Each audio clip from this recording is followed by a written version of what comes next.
I didn't think it was possible either, and I was absolutely crushed when I heard it. He obviously was not my candidate of choice, but I took a little bit of internal intellectual solace in the fact that at least we were getting a president who would respect the Constitution. How wrong I was. His disrespect for the Constitution may not be couched in as harsh and obvious and overt terms as in the Bush years, but it's just as bad, just as destructive, and just as willing to overlook specific restraints written in the Constitution to restrain the president, as were many of his predecessors. Well, I've talked to a lot of... The public will accept it. Exactly. I've talked to a lot of lawyers and judges, and I wanted to briefly see if you agree. Even though a lot of conservatives didn't like Obama, true paleo-conservatives, libertarian types like Ron Paul and yourself, because he is a constitutional lawyer and practiced it for 10 years as a professor, people expected that Obama would try to, at least on the surface, restore some of the Bill of Rights. But instead, you know, he's saying Constitution is just a GD piece of paper. I too expected that he would show more respect for the Constitution. I read some of the lectures he gave at the University of Chicago Law School. I could have given some of those lectures myself when I taught constitutional law at Seton Hall Law School in Newark and at Delaware Law School in Wilmington, Delaware. But, you know, something happens when you don the mantle of power, and that something is a disdain for the restraint on your power, a disdain for the natural law, a respect that we have natural rights beyond which no government can go, a disdain for the Constitution itself, a disdain for our inalienable rights, same as natural rights, and a disdain for the Bill of Rights. They just simply don't care. They will steal from the rich to give to the poor, to create a class of people dependent upon them who will continue to vote them in office so they can continue to be taken care of, cradle to grave, by a federal government that doesn't have one iota of constitutional authority to do all of this. Well said. Final question. I'm going to let you go because I know you've got to fill in guest host for Glenn Beck tonight. Congratulations on your huge success as your star rises, because you're the bona fide constitutionalist. We really appreciate you, Judge Andrew Napolitano.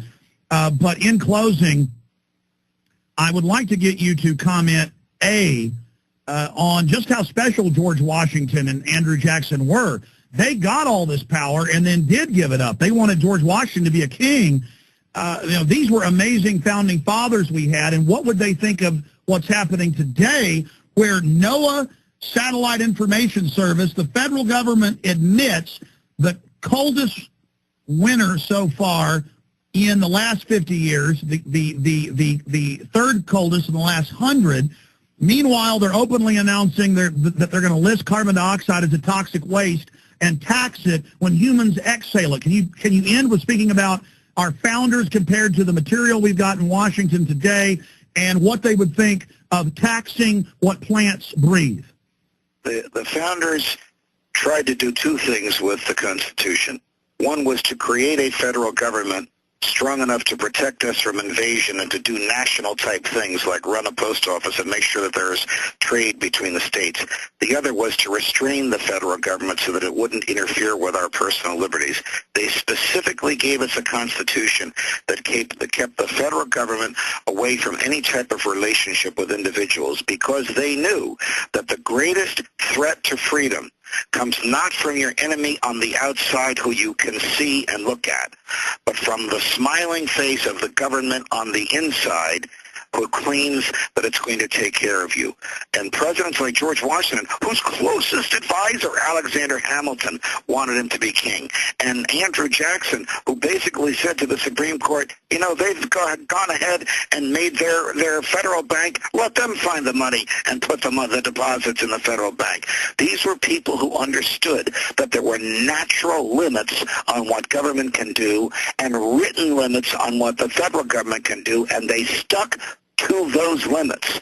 The present government and its predecessors, you know, from Lincoln to Wilson to FDR to George W. Bush to Barack Obama, have so distorted out of proportion what the federal government is to do that the founders would not recognize it at all and would probably want to take up arms against it. What are you covering tonight, and then we'll let you go? I hope you're going to be covering the healthcare and cap and trade, because well, it's exactly what we're talking about. We're talking about healthcare. We're talking about the state of the economy. We're talking about the government subpoenaing media entities, wanting to know who earns how much money, because they have to decide whose income taxes to audit next. You're kidding. Wait a minute. They're not just... The federal government is subpoenaing media people to... They're subpoenaing media companies to find out who earns what and what their Social Security numbers are. This is getting so bad, so quickly, far worse than any of us imagined. And the present president hasn't even celebrated his first year in office yet. Well, since you brought that up... about tonight. Since you brought that up, let me just ask you now. Senator Lamar Alexander's gone to the floor and talked about, he's confirmed there's an enemies list. He warned him and said, look, I worked for Nixon. Don't do this. It's been reported I am on the enemies list. I'm going from memory. I think you are too. But what is it? I mean, this is crazy. It is scary to know that there's a real enemies list. And this is, I mean, is this not illegal, Judge? Well, it's illegal for the president to compile a list of people who disagree with him on the basis of their political opinions and their outspoken words.